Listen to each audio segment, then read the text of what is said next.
Welcome to UCHL's for today's media luncheon. Our players are Sydney Omameh, Bart Williams, and head coach Matt Mitchell in the middle. Coach, if you could talk about the Findlay game on Saturday, and then we'll move into Battle of the Valley week.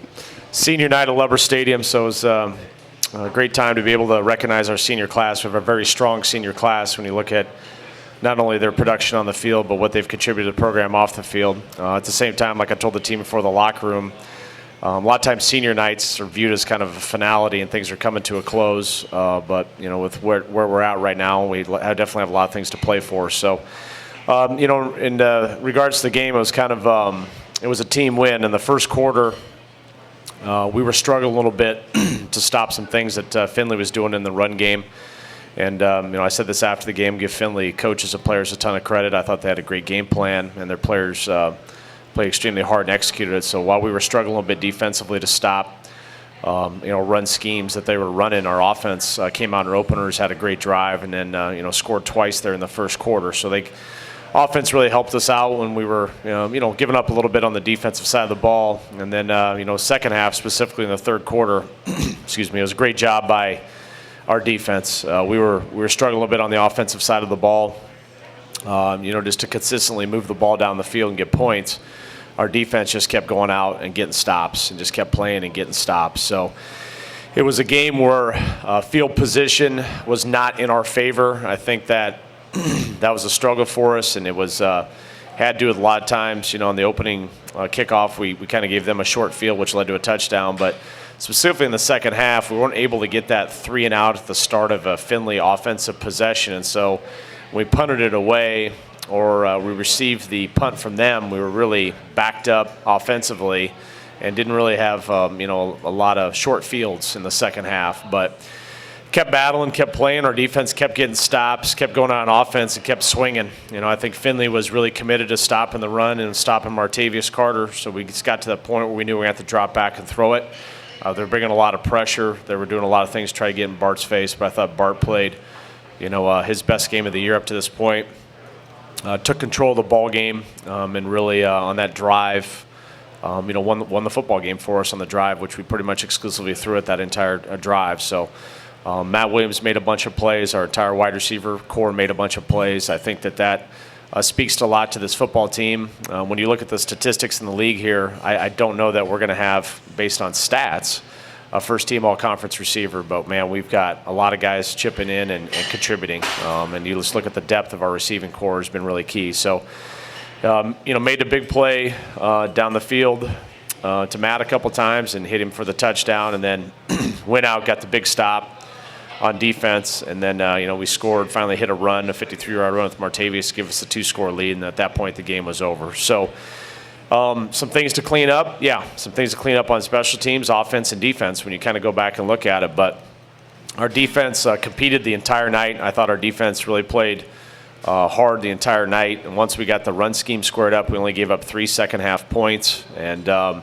really controlled the game on that side of the ball, and we continued to, you know, be aggressive and be explosive, and made the plays when we need to play, make the plays to get us to 9-0. So Findlay's a good football team. They're well coached. I thought they had a great plan. I thought they played really well.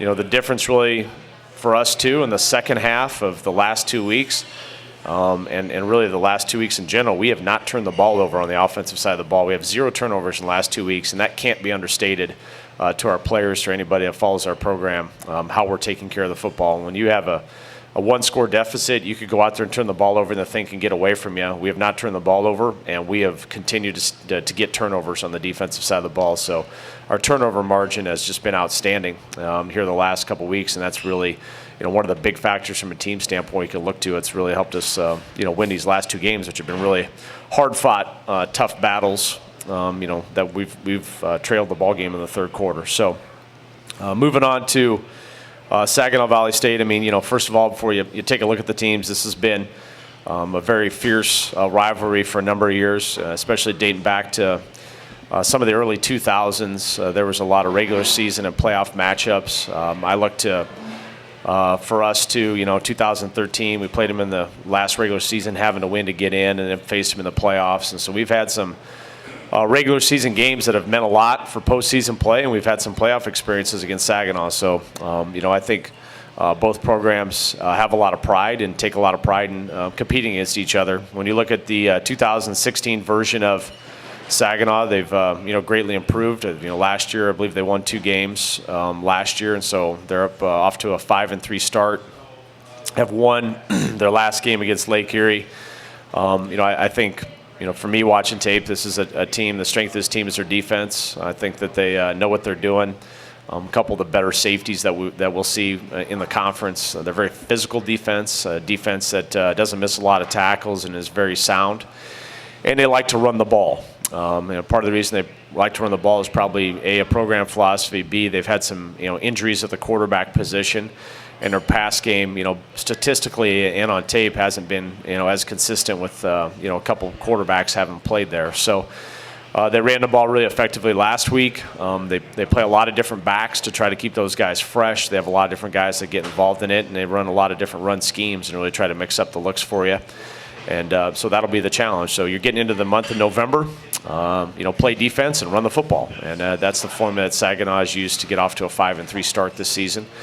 And it'll be a tough test for us. So we're in a position right here where all we're focused about is Saginaw Valley State and trying to go 1-0.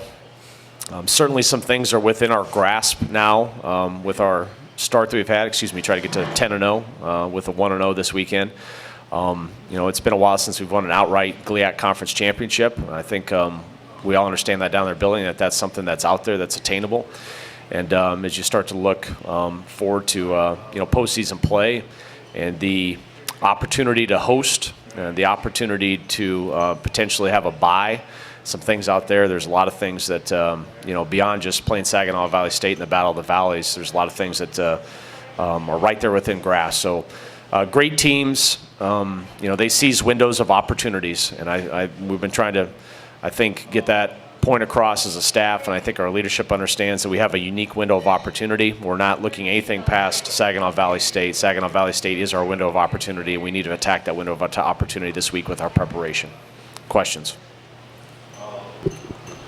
Coach, last Saturday you had some runs you had to adjust to from the first half to the second half. Will that kind of thing, having to go through that adjustment in mid-game, help you against a team that wants to run? Yeah, I think so. I think that particular scheme that Findlay was running, we had not really seen a lot of that on tape in the previous tape, and they we're doing some things with pulling a tackle and some different schemes, and it's a lot more 12 personnel that we're used to. So a lot of personnel groups and a lot of schemes that we really hadn't repped a whole lot, and I think that will help us. I think we made some adjustments. We tried to make some adjustments during the first half, but our best adjustments came at halftime with our coaches getting with our players and changing up some things we did with our front and with our eye control and get a little bit better up front. And that really made a difference when you look at the first half rushing yardage and what Chauncey Bridge was able to do relative to the second half. I think that speaks to credit our defensive coaches and our defensive players for adjusting to kind of what they're doing and shutting down the run game. And those are valuable experiences. And I've said this before in this press conference that the position that we're in, we're going to get everybody's best shot, and they're going to throw some stuff out there at us, and we have to be prepared for a lot of different things, and to be adaptable and be able to make those adjustments, I think, is really critical. And I'm glad we had the opportunity to do that, and we succeeded doing that. Matt, during the last couple of years, it seems like teams haven't really tried to go over the top on you because of your ability to rush the passer. It seemed like last week you changed things a little bit with both Horn or I should say with Moran and Schlosser in there and Pugnier up and kind of run support and in the middle of the field. Is that kind of an answer that you're coming up for teams passing against you, or is it more run support that you're looking for? I think when you talk about Garrett Pugnier, Garrett's been injured. He got injured the Thursday before the Ohio Dominican game. And I really believe, Tom, this was the first game he was probably 100%.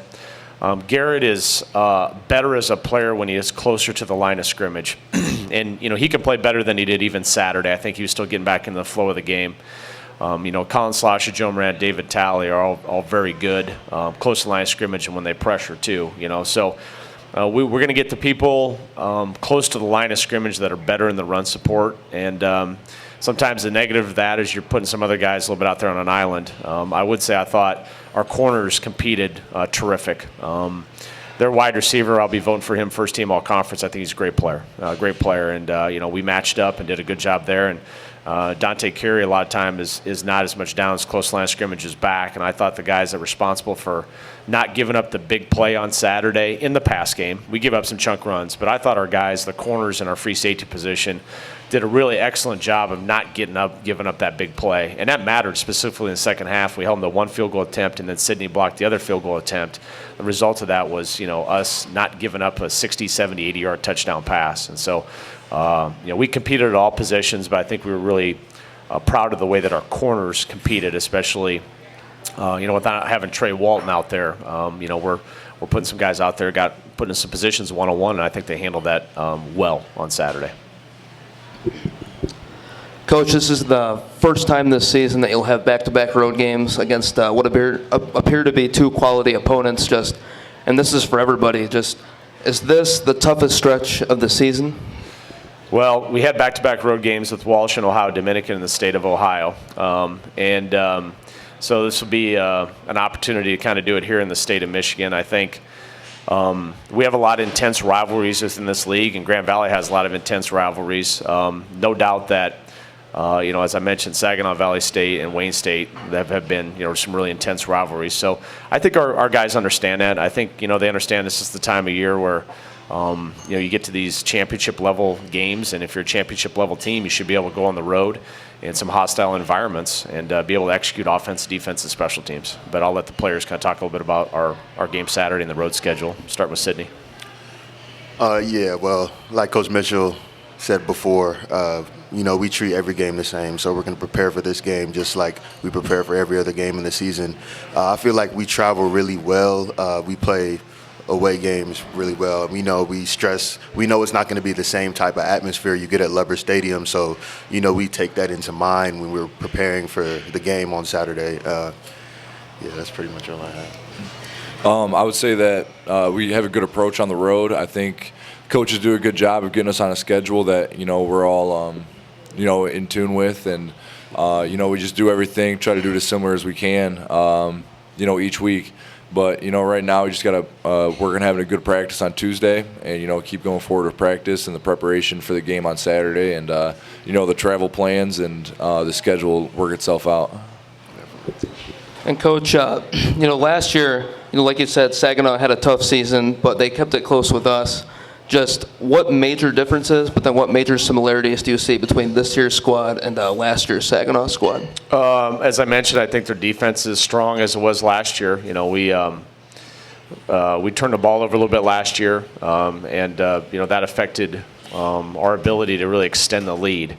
I think that they've always had a lot of pride in their physicality. I remember last year's game on the sideline. It was the last game of the year. It was a very physical football game. There was a lot of fast-moving bodies, a lot of violent collisions.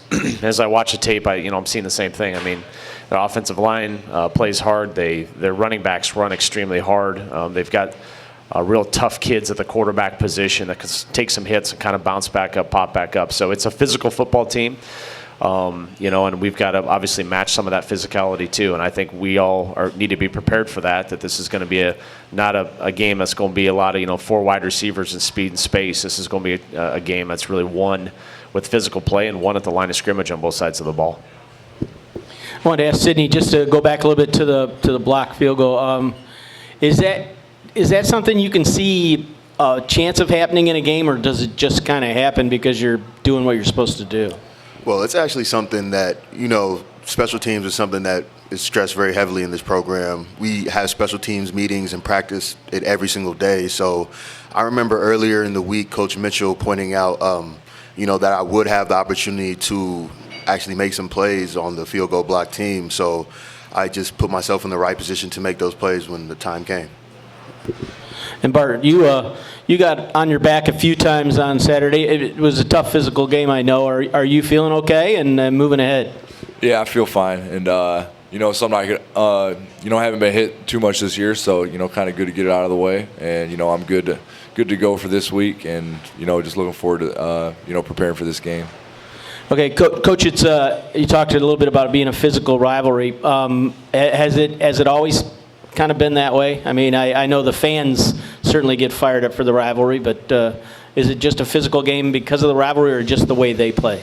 I think there's, again, for us, like every game is a championship of a game, but it seems with this game there's a lot of juice heading into this game. I think you feel it down in pregame warm-ups. You feel the intensity of the rivalry. And I think there's, a lot of backstory between these two institutions, like I mentioned before. I mean, just look back at some of those experiences in 2002, 2003, the teams they have. I heard a lot about that. And then even when I was here in the mid-2000s, playing them in the playoffs, and then, like I said, 2012, 2013, some really, really great competitive games along that line too. So, and I've been here 13 years, and even before I got here, when Coach Kelly was the coach, I mean, there were some really tense games, that win or go home type situations, and for me, those memories don't fade. I mean, we understand that rivalry, and it's always had a lot of intensity heading into the contest. It's been clean. There hasn't been any bad blood, but it's been really intense, physical, competitive games. Matt, back in 2010, when you guys played Hillsdale at Grand Valley, they were ahead late in the game, scored a touchdown with about a minute and a half left, and let you back in by virtue of that touchdown. I was wondering if that thought crossed your mind after you guys got the stop last week, and then Marty scores a touchdown, which gives you a bigger cushion, but it also means that the other team's going to get the ball back, and in a sense, they kind of control things. Yeah, you're dead on it. It was talked about, when he popped, it was dead silence on the headset because all of us, including myself, like, oh no. So I would say, relative situation, you're dead on it. What probably should have happened is run as far as you can and then get down before you score. And based on the amount of time left on the clock and the fact of their timeout situation, we could have kneeled that game out and never get them the ball back. That is a mistake by myself. Probably should have told our backs. I told our backs two things in that deal. We talked about ball security, and we talked about not going out of bounds. I probably should have made the point not to score. To be quite honest with you, Tom, we had not been running the ball very effectively all afternoon. And my mind was, we just got to get a first down, and this game is over. I didn't, I guess, envision ripping off a 53-yard run. But credit to Martavius for doing that, because you're right. Worst case scenario, he scores. Potentially we give up a kickoff return. We got to put our hands team out there, give them an opportunity to win the game. If he would have gone down at the 1 based on the clock situation, we could have prevented their offense from ever taking the field.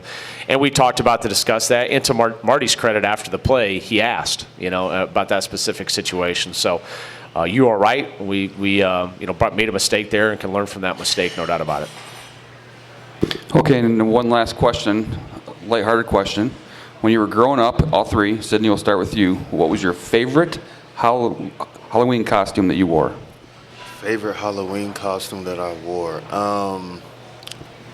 That's a tough question. I would probably say I was a little bit into superheroes and everything like that. So I was Superman one year, and I really liked that. And all my classmates liked that too, so I'll go with Superman. Coach? Kent. I'm up next. Okay. I can remember G.I. Joe kind of being a thing when I was growing up, so had to do a G.I. Joe type deal growing up. And finally, Bart. I hope this isn't sacrilegious, but I was Jesus in 4th grade, and that was my favorite costume. And on that, No, just a wig. I'm impressed you know what sacrilegious means. In the 4th grade? that will conclude today's media luncheon.